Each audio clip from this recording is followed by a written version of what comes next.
there, you scrub lords, and welcome back to another discussion on War Thunder. Today we're going to be discussing the new battle rating changes that were recently announced a couple days ago. Actually, I believe it was yesterday when they announced it on Reddit and on their website.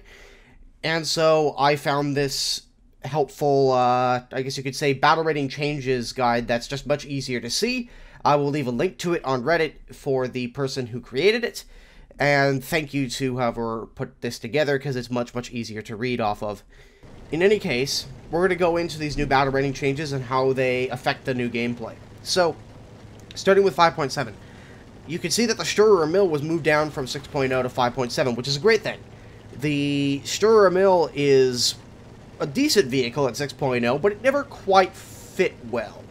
The problem with the Stirrer Mill is that it has poor mobility and poor armor, so it can't move itself around in such a way to put that 128mm gun to great use all the time.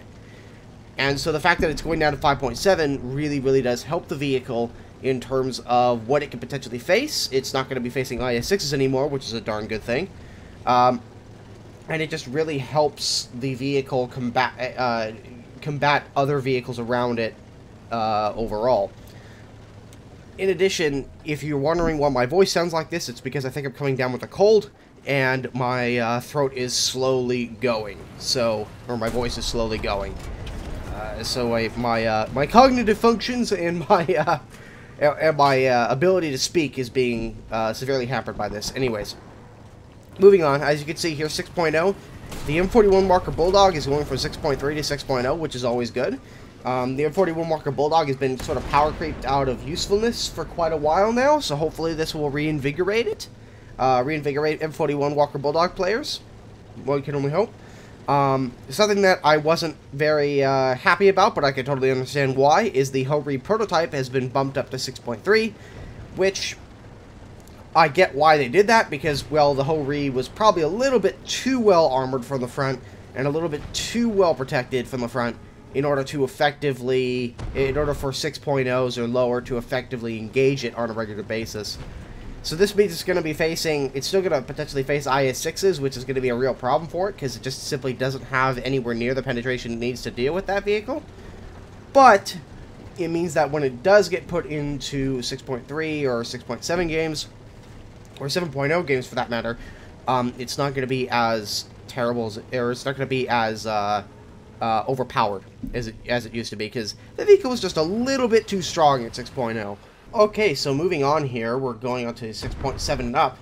The only vehicle that has actually been dropped down to 6.7, interestingly enough, of all vehicles, is the Type 61, the Japanese medium tank, previously a 7.0. It is now being dropped to 6.7, and honestly, it probably should have been there since the beginning. Now, I know a lot of people are going to be throwing fits about this because the Type 61 could fire Heat FS, and it's going to be and a lot of people are going to be afraid that it's essentially another M46. I don't think that'll be the case. For one, it's simply a lot less armored. The vehicle has similar armor profiles to a T-34, not the heavy tank, the Soviet medium tank. In terms of combat capabilities, it's basically a T-34-85, but with a gun depression and the ability to fire Heat FS. So, I think the vehicle will be just fine at 6.7. I don't think it's going to be that big of an issue. However, moving on to 7.0, there's a couple of interesting things. The T-95 of all vehicles was moved up to 7.0, which I don't quite understand. Am I the only one here who thinks that this change was a little bit unnecessary and really didn't make much sense? Let me know what you guys think down in the comment section. However, the Jagdpanzer IV is being finally, about time, dropped from 8.0 to 7.0, which, thank God, because the Jagdpanzer IV simply did not belong at 8.0. In addition, they are also moving the Jagdpanzer IV from after the Jagdtiger to before the Raketen Jagdpanzer II. Not the HOT, but the regular Raketen Jagdpanzer with the SS-11s, which makes a lot more sense for the unarmored tank destroyer line. So you've got like Stirrer Mill, Jagdpanzer IV, Raketen Jagdpanzer II HOT. So that makes a lot more sense. So the Jagdtiger will be the end of the German armored tank destroyer line. And it's also worth noting that you don't actually have to research the Stirrer Mill to begin researching the Jagdpanzer IV. So like there's no connecting bar, I guess you could say. So you don't have to get the Stirrer Mill in order to research in the 4.5. You just need to have enough vehicles in Tier 4 and unlock Tier 5 in order to start researching, which is cool. Moving on to 7.3, the IS-6 is finally getting its battle rating somewhat nerfed.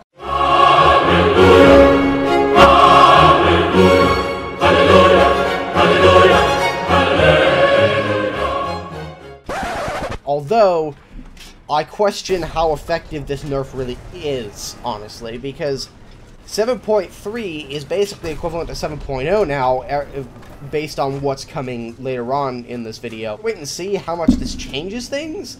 Honestly, I don't think it'll change all that much, considering that 7.3s are not getting top-tier games as much as they used to, and 7.7 certainly will not be getting top-tier games like they used to, for reasons I will get to here in a moment. But jumping up to 7.7, we've got the T-54 1947. It was nerfed from 7.3 to 7.7, which is probably a good thing, considering the T-54-47 was resistant to the Jagdtiger at anything but point-blank freaking range, and even then it'll probably still bounce for whatever reason. So that's definitely a good change. In addition, curiously enough, Gaijin have decided to move all of the first generation MBTs for NATO down to 7.7. So the M60, the Leopard 1, and the STB 1. I believe the only one there that actually has a stabilizer is the STB 1. All those other vehicles, like all the T-54s, all of the M60, the Leopard 1, those guys do not have stabilizers, but they do have the L7 105mm gun, which means that we're going to be seeing a lot more of these guys in 6.7 games. Now, I don't think it's going to be that much of an issue, because these three vehicles are relatively lightly armored and can be killed by stuff like King Tigers with relative ease. So I don't think it's going to be that much of an issue. Sure, they could fire Heat FS, and sure, they could fire APDS with decent penetration, but I don't think it's going to be game-breaking. I know a lot of people are super concerned that with all the Heat FS flying around, 6.7 is completely broken. I think if 6.7 is broken, it's broken for different reasons. Anyways, let's move on to the top tier stuff that's going to be changed in this coming patch. Okay, so there's nothing going to be going on for 8.0. However, there is going to be some huge changes for 8.3, 8.7, and 9.0. So previously, the top tier, or the top end battle rating for ground forces was 8.7. That is finally, after years of us requesting this, been moved up to 9.0 where it really should be. Now, this has a couple of consequences. It means that 7.7 vehicles, M48 Patton, M103, Mouse, of all things, Falcon, STB-1, the T-54s, the Object 120, are no longer going to be put into top-tier games against vehicles like the Kampfpanzer 70, or the MBT-70, or T-64, Chieftain Mark 10, and so on. Those vehicles have all been moved up to 9.0. The Raketen Jagdpanzer II Hot has also been moved up to 9.0 because it has the highest penetration of any vehicle in the game, which is understandable considering it will basically just laugh at composite armor. Interestingly enough, there's also a few other vehicles that were moved up to 8.7, which a couple of them I'm okay with, a couple of them I'm not. The M60A1 Rise P, definitely, that could be moved up to 8.7, and it was. The T-55A was moved up to 8.7. The IT-1 was moved up to 8.7. The Chieftain Mark 5 was interestingly moved up to 8.7. And the Type 74 of all vehicles. I really don't... I'm not sure if I agree with this, considering the Leopard A1A1 is effectively the same tank in terms of role and potential, and that is actually a lower battle rating. I mean, the Type 74 does have a little bit more armor and a better APDS shell, but it's not enough to really make that much of a difference, especially at this tier.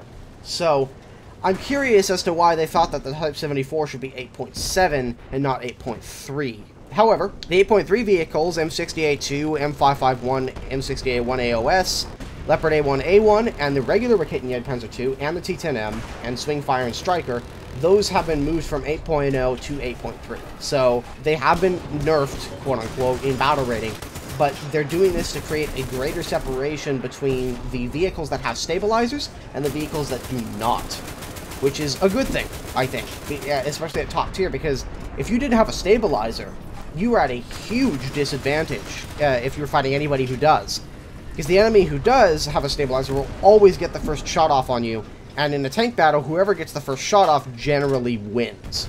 So it's good that they're making an attempt to separate those two vehicles. We'll have to wait and see how well the M60 Leopard 1 and the STB 1 all do at 7.7, seeing as the fact that they're probably going to be seeing a lot of down tiers now.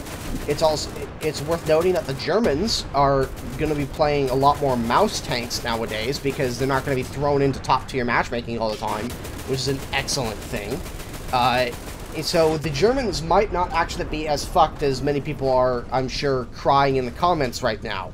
The Germans may actually have the opportunity to become a very dominant nation again, hopefully. If the mouse takes the place that I think it will, then it could do seriously well in the upcoming meta. So, as far as we know, this patch is probably going to be dropping this coming Monday, from what I've heard, but I don't know that for sure. However, some other things to keep in mind is that they have reduced the repair costs across the board for the 9.0 battle rating vehicles. So, Tier 6 vehicles, all of their repair costs have been reduced to, I think it's around 16,000 or so.